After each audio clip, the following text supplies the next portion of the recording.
Tennessee fans went crazy when you were introduced. Bru, welcome back to college football. That had to be a great thrill for you. Yeah, that was unbelievable, man. I can't describe what that felt like.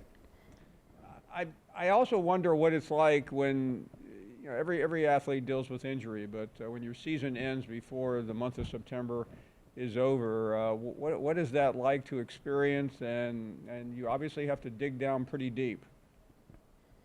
Yeah, it's tough. You spend some times. For me personally, I had to watch a few games from a hospital bed, some from a bed at home, and it's tough not being able to contribute to support your team the way you want to, but. It's also motivating once you get on the other end of it. You think back to how that felt, and you're able to kind of push yourself because you know you just how much you care about it, and having a high care factor will take you a long way. You also had something else inspiring you, and you mentioned it, and you celebrated it with one of your touchdowns in the game. You paid tribute to your grandfather, who last fall played such an important role in your life and your family's life as he was struggling to overcome illness.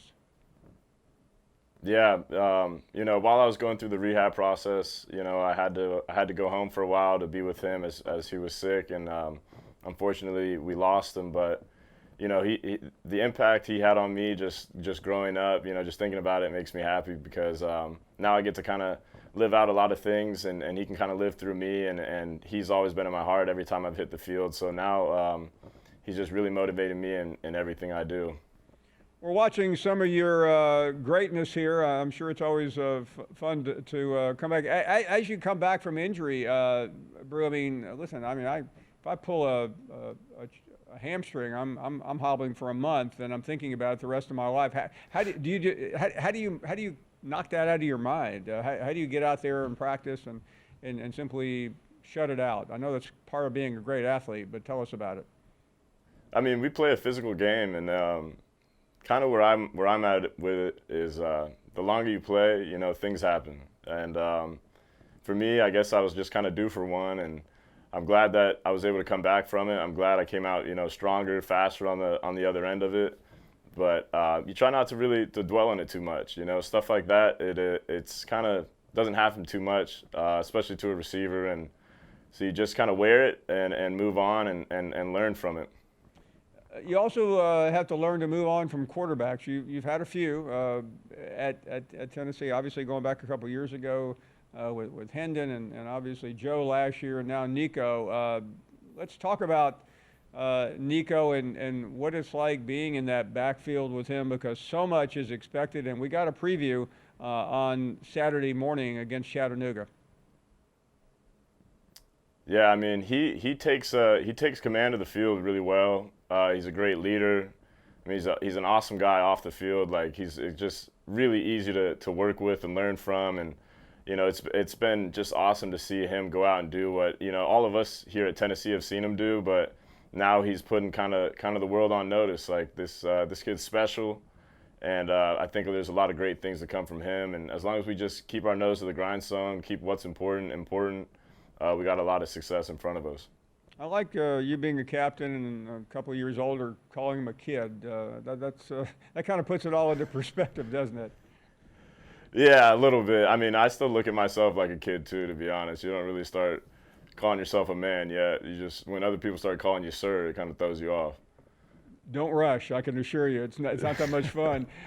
Bru, let's talk about this weekend because that first game's out of the way. Everything went very well, but NC State playing in the state of North Carolina in a professional stadium where the Panthers play. Describe what the players are talking about and what you're looking forward to about this weekend. Man, we've really just put a huge emphasis on digging into our playbook, our install, making sure that we're not leaving any stone unturned. Every day is an opportunity to just get a little bit better, to find a way to push yourself, to find a way to push the people around you. So obviously, we've got our eyes on our opponents, but we're also really focused on how we can grow each practice, each rep. So for us, it's really just been about, don't leave anything left up to doubt. Don't look back on a day and wish you pushed yourself a little bit harder.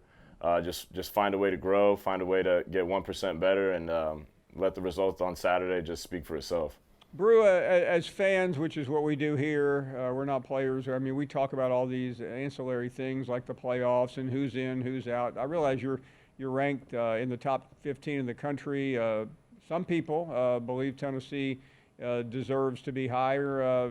That's not for you to worry about, but it is for you guys to change the focus. When you hear all the noise, what do you think, and what do you and your teammates talk about? Truthfully, just don't buy into it, because when you're hot and when you're doing good, it's going to be positive, and when you're not, it's going to be super negative. And the best thing you can do is focus on what you can control, which is what you're doing on your day-to-day, how you're attacking the day, how you're pouring into your teammates. So you just really try not to read too much into it and just focus on what you can control. A shot here of the locker room. Everybody looks pretty chill there. Before you go, I want to talk about something I know is very important to you, and it's great to see young people giving back, and you're giving back in a big way with your charity. Yeah, about a little over a year now, we started a foundation called Huddle for Hearts, and Huddle for Hearts, it provides AEDs to basically at-risk youths or any sports organization that doesn't have access to an AED. I kind of came up with the idea from what happened with Damar Hamlin on the field. I wanted to provide something that directly affected what I do on a day-to-day basis. So, this coming year, for every touchdown I score, we'll be donating an AED subsequently, and we still have done some stuff in the off season, just crowdfunding and finding ways to get in the community to raise money so we can go donate some more AEDs. Just on top of that, just to give much as I can, while I'm here in Tennessee.